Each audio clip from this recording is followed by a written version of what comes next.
મિત્રો, નમસ્કાર। આજે આપણે માઘની કવિતા કલા એટલે કે માઘની શૈલી વિશે ચર્ચા કરીશું। આગળના વ્યાખ્યાનમાં આપણે માઘની શૈલીના 4 મુદ્દા નોંધ્યા છે: વસ્તુ, નેતા અને રસ વિષયક, એમના પાત્ર નિરૂપણ, એમની સંવાદ કલા અને એમના વર્ણનો અંગે આપણે ચર્ચા કરી છે। આજે આપણે આગળ જોઈશું કે માઘે અલંકાર પ્રયોગ માઘનો કેવો છે। સામાન્ય રીતે સંસ્કૃત આલંકારિકોમાં જયદેવ નામના જે આલંકારિક છે એ જયદેવ પોતે ચંદ્રાલોકમાં સ્પષ્ટપણે કહે છે કે અલંકાર વગરનું કાવ્ય હોઈ જ ન શકે। એમણે ઉદાહરણ આપ્યું છે કે જો અગ્નિ ઉષ્ણતા વિહીન હોય તો કાવ્ય અલંકાર વિહીન હોઈ શકે। એટલે કે અગ્નિ ક્યારેય ઉષ્ણતા વિહીન ન હોય તો એ રીતે કાવ્ય પણ અલંકાર વિહીન ક્યારેય પણ હોઈ શકે નહીં। કાવ્યમાં અલંકારને લીધે એક પ્રકારની ચમક આવે છે અને એક અનેરું આકર્ષણ પેદા થાય છે।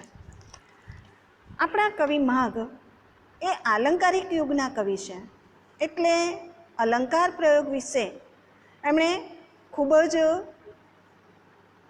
સુંદર ચર્ચા કરી છે।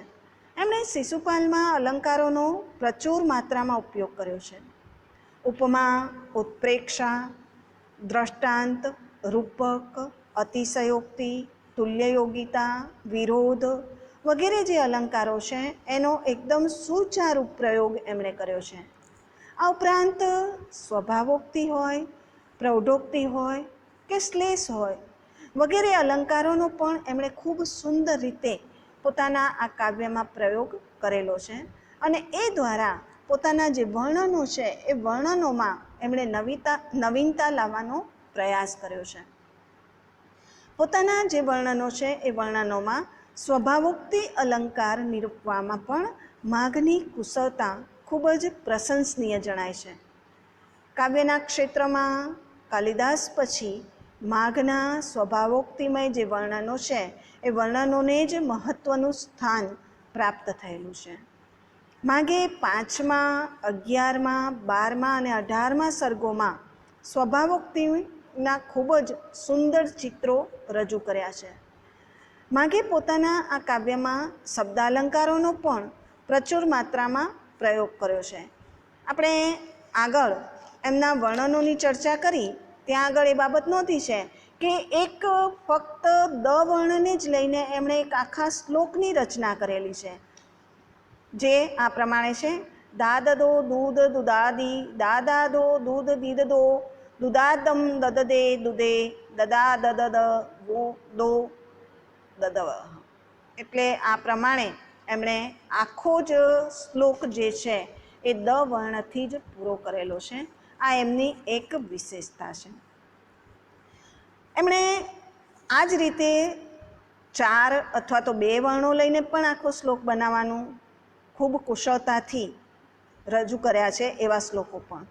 એ જ રીતે અનેક શ્લોકોમાં આખાને આખા ચરણોનો અનુલોમ તથા પ્રતિલોમ પ્રયોગ પણ જોવા મળે છે। આવી જ રીતે એમણે એકાક્ષરબંધ, સર્વતોભદ્ર, ગૌમૂત્રિકા, સમુદગયમન, મૂરજબંધ, પ્રતિલોમ અનુલોમ, ગૂઢ ચતુર્થ, 3 અર્થ કહેનારા ત્રિઅર્થવાચી, 4 અર્થ કહેનારા ચતુરર્થવાદી, કઠિનતમ ચિત્રબંધોનો પ્રયોગ પોતાની વિલક્ષણ જે મેઘાવી બુદ્ધિ છે એનો પરિચય કરાવે છે। માઘની આ શબ્દોની જે રમત છે એ 19મા સર્ગમાં તો ખૂબ જ જોવા મળે છે। આ રમત એટલે અંશે ઉચિત કે અનુચિત છે એ તો સહૃદયી વાચકો જ જાણે, પરંતુ શ્રી ડે નામના જે વિદ્વાન છે એમણે કહ્યું છે કે સાચા દિલથી માઘના વખાણ કરવા કે તેની પ્રત્યે અભિરુચિ કેળવવી એ અશક્ય છે, છતાં પણ એમાં એવા ગુણો રહેલા છે કે જે આપણી પ્રશંસા અને પ્રેમને અનિચ્છાએ પણ આકર્ષી લે છે। માઘની આવી જે શૈલી છે એને કૃત્રિમ શૈલી ન કહેવી જોઈએ, પરંતુ અલંકૃત શૈલી કહેવી જોઈએ। એમના આ જે પદ્યો છે એ પદ્યોમાં વ્યક્ત થતી જે સમાસ બાહુલતા છે, વિકટ વર્ણોની જે ઉદારતા છે, ઘાટબંધોની જે મનોહરતા છે, એ બધાને કારણે આપણું હૃદય નાચી ઉઠે છે. સહૃદય વાચક જે છે એ ડોલી ઉઠે છે. અલંકારોની આ જે વિવિધતા છે એ વિવિધતાના પ્રસંગે વિખ્યાત જે અલંકારિક દંડી છે એમના કાવ્યાદર્શની યાદ ચોક્કસ અહીં આવે. એમાં દંડીએ શબ્દબંધોની વિવિધતા અંગે ખૂબ જ વિશાળ ચર્ચા કરી છે.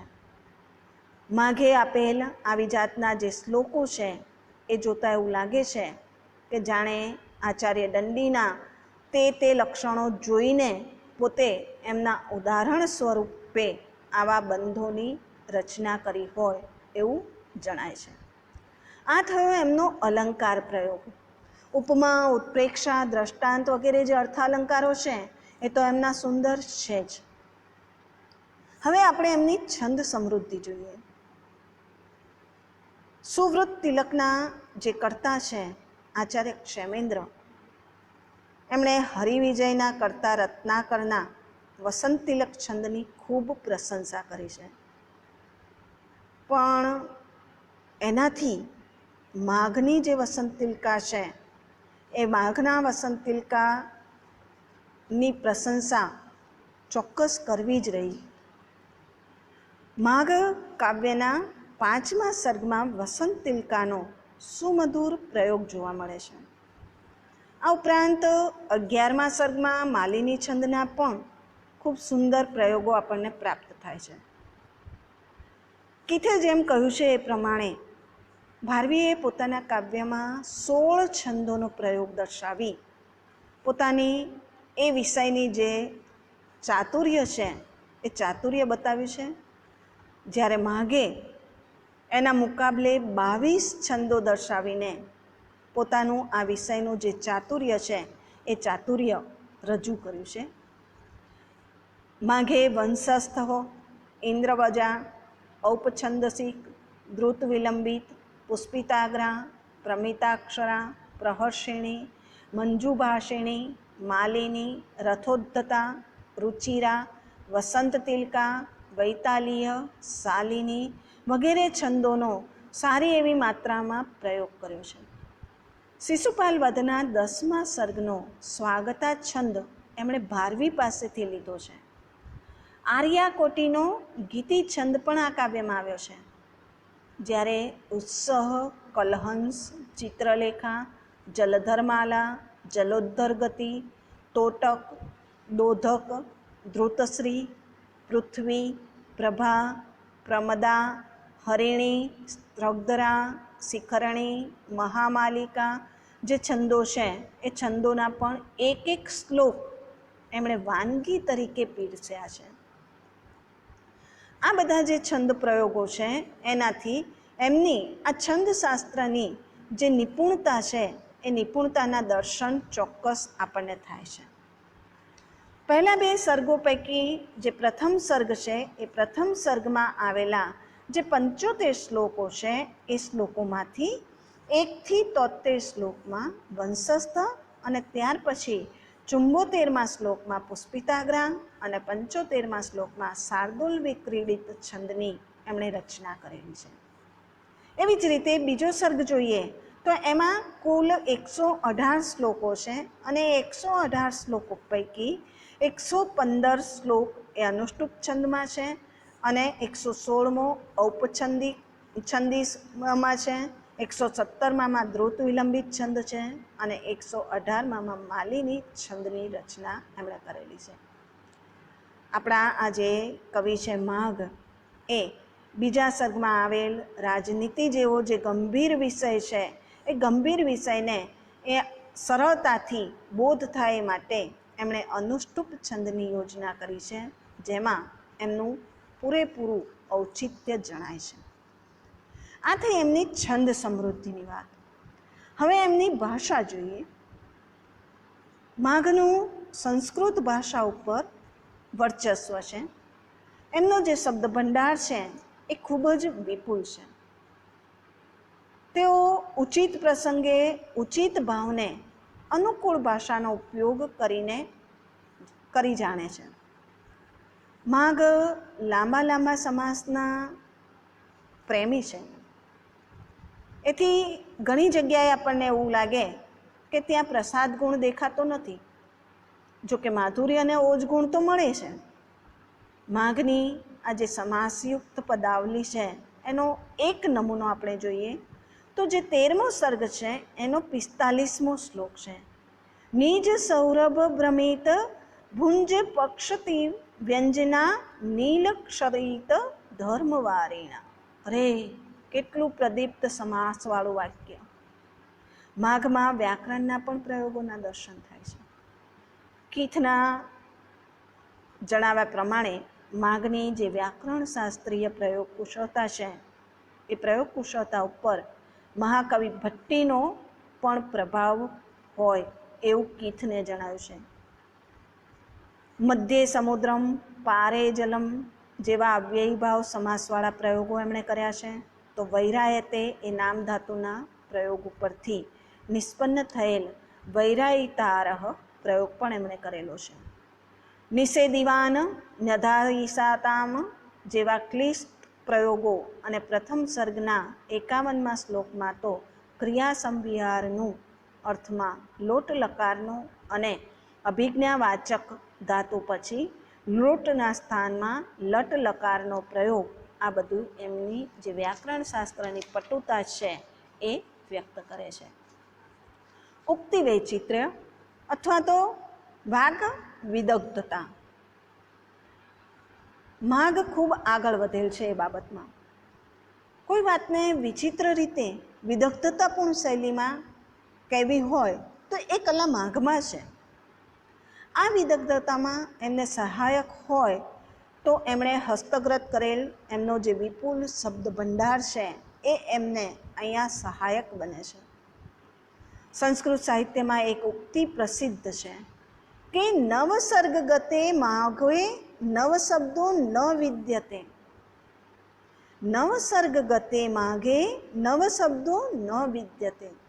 અર્થાત માઘના શિશુપાલ વધના નવસર્ગ પૂરા કરતા કોઈ નવો અજાણ્યો શબ્દ રહેતો જ નથી. એટલે કે નવસર્ગ સુધીમાં એમણે બધા જ શબ્દોનો પ્રયોગ કરી દીધો છે, જેને કારણે કોઈ પણ એવો શબ્દ અજાણ્યો રહેતો નથી કે જે પછીના સર્ગોમાં આપણને જોવા મળે. જોકે આ કથન સર્વાંગે સત્ય ન પણ હોય છતાં પણ એટલું માનવું જ રહ્યું કે શિશુપાલ વધ કાવ્યમાં શબ્દોની થોડી પણ દરિદ્રતા નથી. ખૂબ વિશાળ શબ્દનિધિ આપણને એમાંથી પ્રાપ્ત થાય છે. કાલિદાસ વિચાર દર્શનમાંના લાલિત્ય માટે ભાષાનો સરળ પ્રયોગ કરતા હોય છે. ભારવી અર્થગૌરવ માટે ભાષાનો સૂક્ષ્મ પ્રયોગ કરે છે. જ્યારે વ્યાકરણના કર્કશ કવિ ભટ્ટી પછી થયેલ અને સ્વીય પાંડિત્યથી, પોતાના સ્વયં પાંડિત્યથી સર્વનો અભિભવ ચાહનાર માઘ પરિશ્રમપૂર્વક તૈયાર કરેલ કાલ્પનિક અલંકૃત દુરૂહ પ્રયોગવાળી ભાષાનો સુંદર સન્નિવેશ કરે છે. આ થઈ એમની ભાષા સમૃદ્ધિ. હવે જોઈએ આપણે સુભાષિતો. તો માઘે આ શિશુપાલ વધ મહાકાવ્યમાં ઘણી જગ્યાએ સૂક્તિઓ તથા સુભાષિતોનો સુંદર પ્રયોગ કર્યો છે. માઘની સૂક્તિઓ જ્યાં નિરૂપવામાં આવી છે એ સ્થળનું સૂક્તિ વિશિષ્ટ અંગ બની ગઈ છે. આ સુભાષિતો પાછળથી ઇહલૌકિક તથા પારલૌકિક જીવનનું પરિમાર્જન કરવાની પણ એમાં શક્તિ હોય એમ જણાય છે.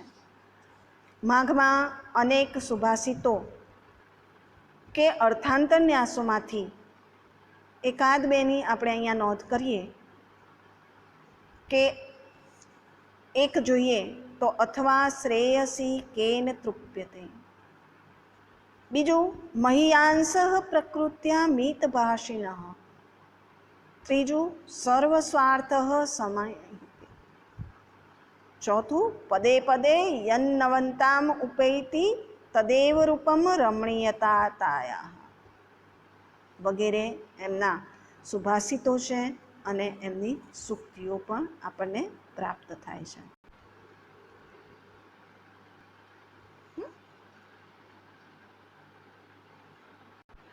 મહાકવિ માઘ માટે અનેક ઉક્તિઓ પ્રચલિત છે. એમાંની એક પ્રસિદ્ધ ઉક્તિ આપણે જોઈએ તો એ આ પ્રમાણે છે કે ઉપમા કાલિદાસસ્ય ભારવે અર્થ ગૌરવમ દંડિનઃ પદલાલિત્યમ માઘે સંતિ ત્રયો ગુણા. આ જે શ્લોક છે એ શ્લોકના ત્રીજા ચરણ જે છે એ ત્રીજા ચરણમાં એટલે કે દંડિનઃ પદલાલિત્યમ એ જે ત્રીજું ચરણ છે એ ત્રીજા ચરણમાં કેટલાક વિદ્વાનો હર્ષસ્ય પદલાલિત્યમ એવી યોજના કરે છે. આવી યોજના કરવા પાછળનો વિદ્વાનોનો આશય કદાચ એ પણ હોઈ શકે કે આવી યોજના કરવાથી આ જે શ્લોક છે, આ જે ઉક્તિ છે એ ઉક્તિ પંચમહાકાવ્યનો મેળ બેસાડી શકે. કારણ કે જે પંચમહાકાવ્યો સંસ્કૃત સાહિત્યમાં પ્રસિદ્ધ છે એમાં કાલિદાસના 2 મહાકાવ્યો છે, રઘુવંશ અને કુમાર સંભવ, ભારવીનું કિરાતાર્જુન્યમ, હર્ષનું નૈષધચરિત, માઘનું શિશુપાલ. એટલે આ પંચમહાકાવ્યોનો મેળ બેસી શકે એટલા માટે કેટલાક વિદ્વાનો એવું માને છે કે અહીંયા દંડીન શબ્દને બદલે હર્ષસ્ય શબ્દ મૂકવામાં આવે તો આ જે શ્લોક છે એ શ્લોક પંચમહાકાવ્યોને લાગુ પાડી શકે. આ જે ઉક્તિ છે એ ઉક્તિમાં એવું કહેવાયું છે કે કાવ્યના ક્ષેત્રમાં કાલિદાસની ઉપમા, ભારવીનું અર્થ ગૌરવ અને દંડીના પદ લાલિત્યને વિશિષ્ટ સ્થાન છે. પરંતુ માઘની જે કવિતા છે એ કવિતામાં આ ત્રણેયનો સમન્વય જોવા મળે છે. આ ત્રણેય કવિઓ કરતાં ઉપમા, અર્થગૌરવ અને પદ લાલિત્યમાં માઘ ચડી જાય છે એવો આ ઉક્તિનો કેટલાક વિદ્વાનો અર્થ કરવા માટે પ્રેરાયા છે. પરંતુ જો આવો અર્થ આપણે આ ઉક્તિનો કરીએ કે કાલિદાસ ભારવી અને દંડી કરતાં માઘ ચડિયાતા છે એવું જો આપણે અર્થઘટન કરીએ તો એને કારણે કદાચ કાલિદાસ જેવા જે કવિઓ છે એમને અન્યાય થવાનો સંભવ રહે છે. એટલે ઉપરની જે ઉક્તિ છે એનો અર્થ આપણે આ પ્રમાણે જ કરવો રહ્યો કે ઉપમા, અર્થગૌરવ અને પદલાલિત્ય જે કાલિદાસ, ભારવી અને દંડીની કવિતામાં જુદા જોવા મળે છે એ ત્રણેયનું સમન્વિત રૂપ આપણને માઘના શિશુપાલ મહાકાવ્યમાં મળી આવે છે. કાલિદાસ અને માઘની શૈલી વિશે જો આપણે જોઈએ તો કાલિદાસની જે શૈલી છે એ સરળ અને સ્વાભાવિક છે, જ્યારે માઘની શૈલી ધીર અને ગંભીર છે. કાલિદાસની શૈલી સમતલ ભૂમિ જેવી છે જેમાં પાઠક અથવા તો વાચક વર્ગને ચડવાનો કે ઉતરવાનો પ્રયાસ કરવો પડતો નથી. જ્યારે માઘની જે શૈલી છે એ માઘની શૈલી અરવલ્લીની પર્વતોમાળા જેવી છે, એમાં ચઢાણ અને ઉતરાણ કરવું પડે છે. કાલિદાસમાં કોકિલની કાકલી છે પણ માઘમાં આ કાકલીની કોમલતા કરતાં દૈવતની ગંભીર ધીરતા છે. કાલિદાસનું જે કાવ્ય છે એ શેક્સપિયરની માફક ભાવપ્રધાન છે, જ્યારે માઘનું જે કાવ્ય છે એ માઘનું કાવ્ય મિલ્ટનની જેમ અત્યંત અલંકૃત છે. આ ભારવી અને માઘ વિશે જોઈએ તો કેટલાકના મત અનુસાર શાંત, ગાંભીર્ય, અર્થગૌરવપૂર્ણ ગરિમા માઘમાં ભલે ન મળતી હોય છતાં માઘમાં અભિવ્યક્તિ, કલા અને કલ્પના અત્યંત સમૃદ્ધ માત્રામાં પ્રાપ્ત થાય છે. પોતાના મહાકાવ્યમાં અનેક પ્રેમ સંબંધી વિગતો આપતી વખતે માઘે માધુર્ય તથા સૌંદર્યનું પણ ખૂબ સુંદર વર્ણન કર્યું છે. અને અર્થગૌરવ પણ ઠેક ઠેકાણે એમણે ઠાંસીને ભર્યું છે. હર્ષ કે દંડીનું જે પદલાલિત્ય છે એ પણ અહીંયા પ્રચુર માત્રામાં મળે છે. અને એમાં માગે સંતિ ત્રયો ગુણાહા એ વાત માઘમાં અક્ષરસઃ ચરિતાર્થ થાય છે. માઘના આવા ગુણ ત્રિતયથી અને બીજી અનેક વિશિષ્ટતાઓથી આકર્ષાઈને સંસ્કૃત સાહિત્યમાં એક બીજી ઉક્તિ પણ માઘ વિશે પ્રચલિત બની છે. મેઘે માઘે ગતમ વયઃ. કઈ ઉક્તિ પ્રચલિત થઈ છે?